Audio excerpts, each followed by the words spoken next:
자, 지금 이제 유가 얘기 계속 하셨습니다만, 자, 우리나라가 1년에 수입하는 원유가 10억 배럴이에요. 예. 그러니까 배럴당 10달러가 오르면 100억 달러가 올라가는 거니까. 예. 이게 이제 에너지 가격에 미칠 영향 좀 면밀하게 분석 좀 해봤으면 좋겠습니다. 네, 예. 지금 뭐 그렇지 않아도 유가 얘기는 뭐 항상 화두가 되고 있는데 예. 일반적으로 우리가 한 방울도 안 쓰는 서부 텍사스 중진류 WTI 가지고 사실은 많이 예. 이야기를 하거든요. 근데 오늘은 두바이유를 차트를 갖고 왔습니다. 예. 그러니까 두바이유 가지고 왔고 뭐 박스를 6개를 그려놨는데 일단은 먼저 이란 영향 먼저 보시면 지금 뭐 맨 오른쪽에 월봉 차트라서 잘 안 보일 수 있습니다만 맨 오른쪽 보시면요. 오히려 지금 유가는 그렇게 변동이 없습니다. 오히려 하락입니다. 예, 그리고 지금 뭐 서부 텍사스 중진류 같은 경우도 뭐 80불대.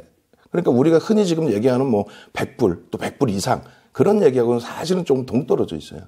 그러니까 그 부분에 대해서는 뭐 아직까지는 큰 문제가 없다. 그러니까 러시아와 우크라이나 사태 정도에서 잠깐 움직였었는데 그게 또 그 당시에 정점되고 밀려 내려왔거든요.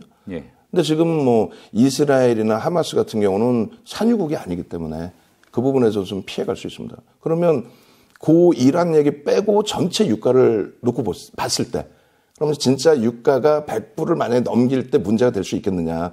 거기에 이제 또 우리가 수입할 때 기준에서 원화가 약세를 띄니까 또 어려운 부분이 있지 않습니까? 근데 다시 뭐 차트 보고 말씀드리면은 전혀 문제가 없습니다. 전혀 문제 없는 부분은 일단 그 S&P 500 지수의 강세 부분이 연출되고 있을 때 유가의 강세. 그러니까 무슨 얘기냐면 경기가 좋아지면서 수요가 늘어나서 유가가 강세를 띈다라는 거는 그건 뭐 당연한 얘기거든요. 예. 그러니까 2000년 초반에 유가가 10불 미만에도 있었는데 2003년부터 2007년까지 뭐 중국의 영향으로 진짜 글로벌 경기가 어마어마하게 좋아지고 또 엄청난 랠리. 뭐 국내 증시도 512포인트에서 2100포인트까지 갔으니까요. 그런 랠리 때 12불 하던 유가가 100불을 넘겼습니다. 근데 전혀 뭐 실물 경기에 미치는 영향력은 뭐 제한적이다라고 말씀을 드릴 수 있고요. 그래서 두 번째 2번 표시해 놓은 부분을 보시면 되는데 예. 이때 기준이 이제 양적 완화죠. 예. 그래서 뭐 헬리콥터에서 돈을 뿌린다 할 정도로 뭐 자금을 굉장히 많이 이제 시중에 넣어줬을 때의 기준인데 이때 당시에 유가는 110불이었습니다. 사실.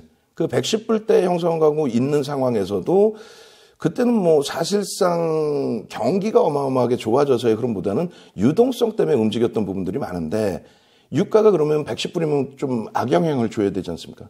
근데 유가가 그대로 멈춰 있었던 상황에서 110불에서도 부정적인 영향을 안 줬어요.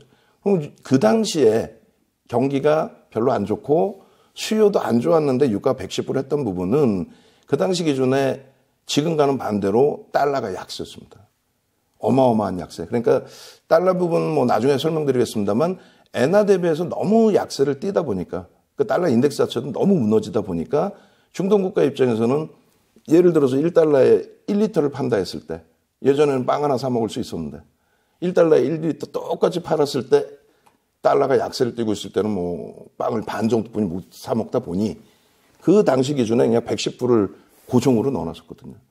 결국은 뭐 문제가 없었고 그 다음 흐름 보시면 3번 흐름 보시면 유가 급락을 합니다. 예. 이때는 뭐냐면 버냉키 의장이 단어를 하나 만들어냈죠.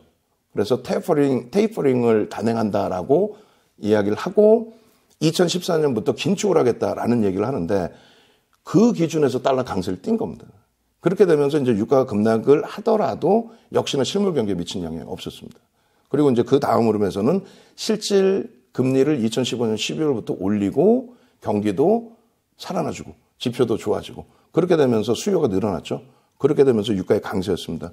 결론적으로는 유가의 방향성들이 뭐 여러 이슈에 따라서 뭐 급등락이 여러 번 나오긴 했습니다만 지금의 기준에서는 뭐 사실상 전혀 뭐 제 입장에서는 신경 안 써도 된다 말씀드리는 이유는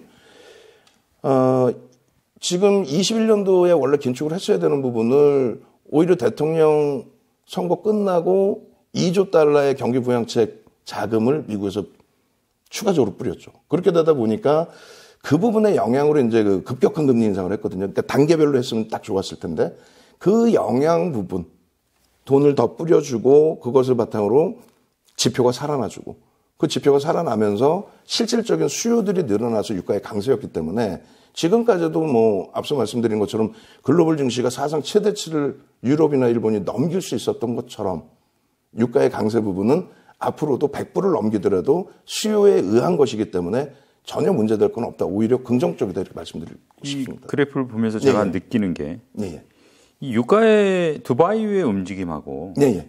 S&P 움직임이 상당히 좀 유사해 보이거든요.